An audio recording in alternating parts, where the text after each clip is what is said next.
everyone and welcome. I've been doing a lot of archery practice these days, kind of getting ready for, bow season.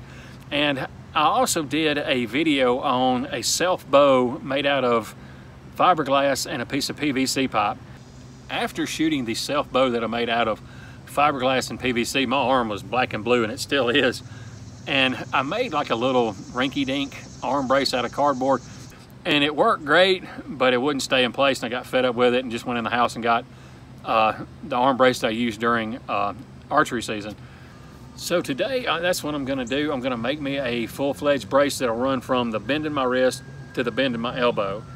And you can make these arm guards or braces out of any type of material, whether it be leather, canvas, even kydex.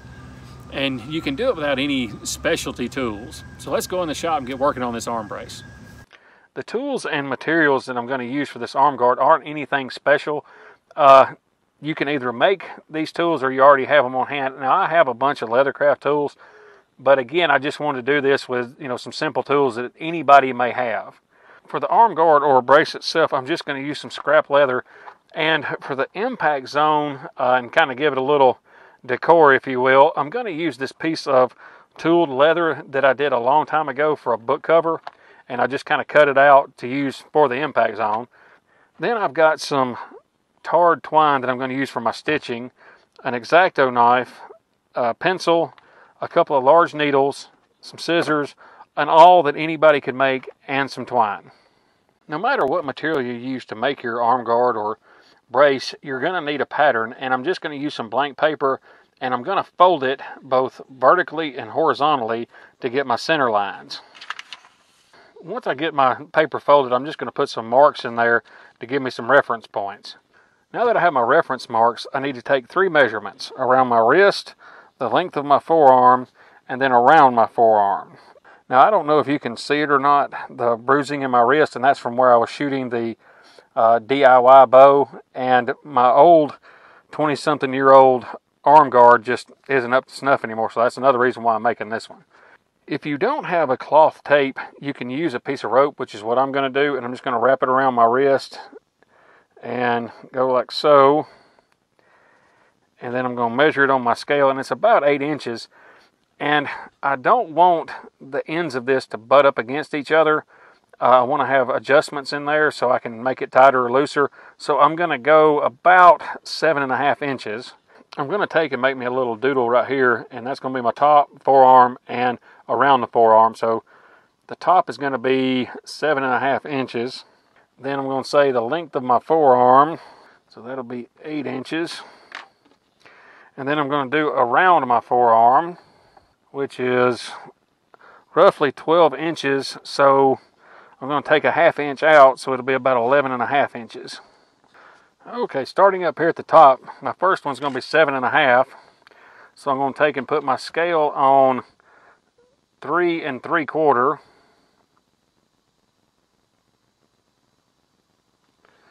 I'm going to make me a mark across like so. And then from there to there, I'm going to do another mark at 3 3/4. So now that I've got my top marks, I know that's 7.5 inches. Now coming down the center line from that, I'm going to go 8 inches.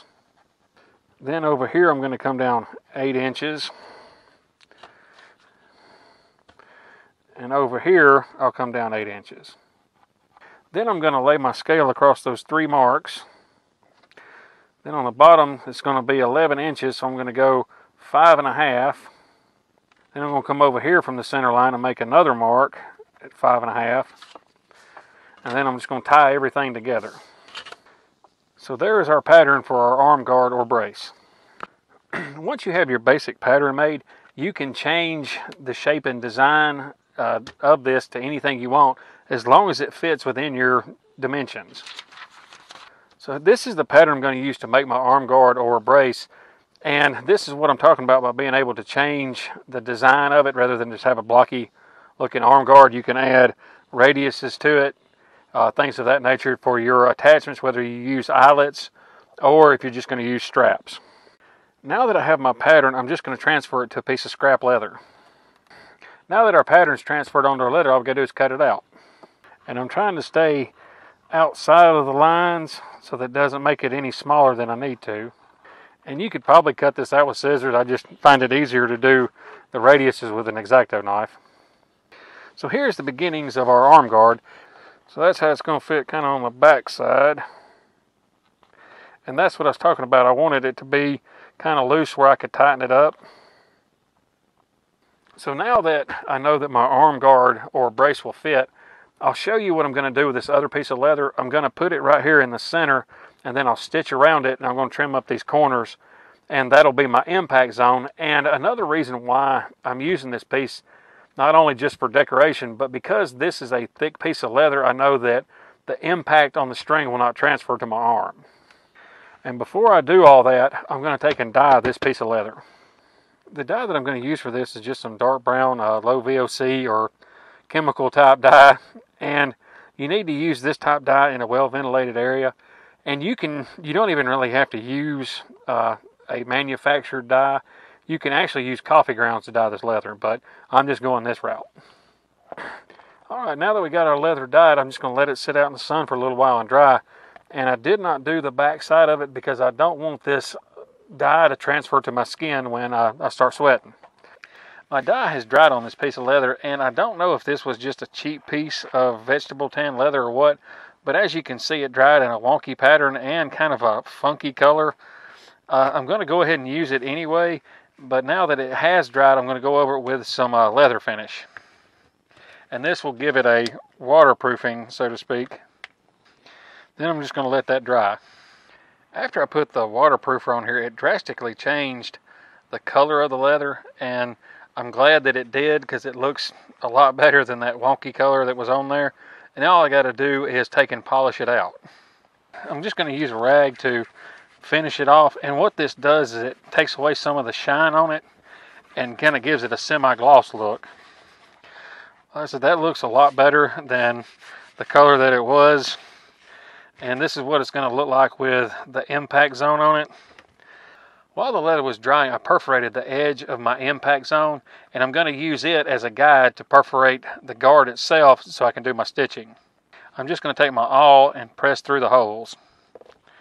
Because I'm going to saddle stitch this, I doubled up my thread, and I'm going to go around the perimeter of the impact guard itself, and then I'm going to give myself maybe 1.5 feet more just to be on the safe side because of this particular project. May need less. Now when using thread like this, you don't have to tie it in a knot. The friction of it just being doubled back on itself will hold it in place.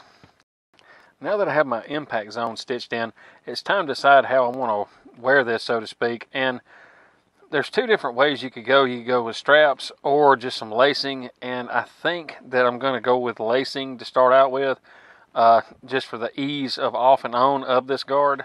And for the lacing, I'm just going to use this elastic cordage, and I'm just going to punch some holes in here and lace it up like that.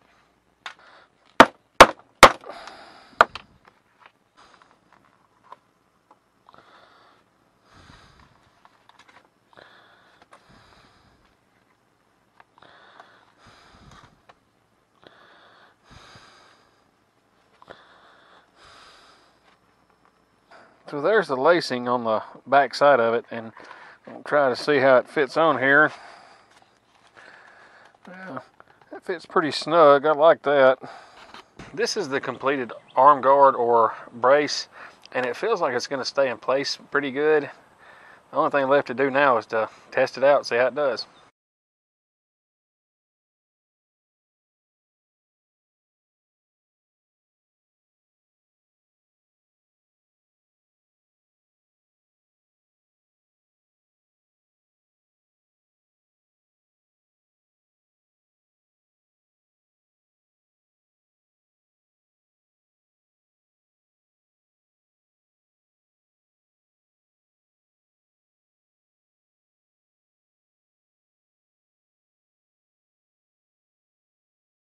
The arm guard or brace performed perfectly, and it gives me a lot more coverage from the bend in my wrist to the bend in my elbow, and the elastic cordage that I used on the back really worked well in keeping it in place.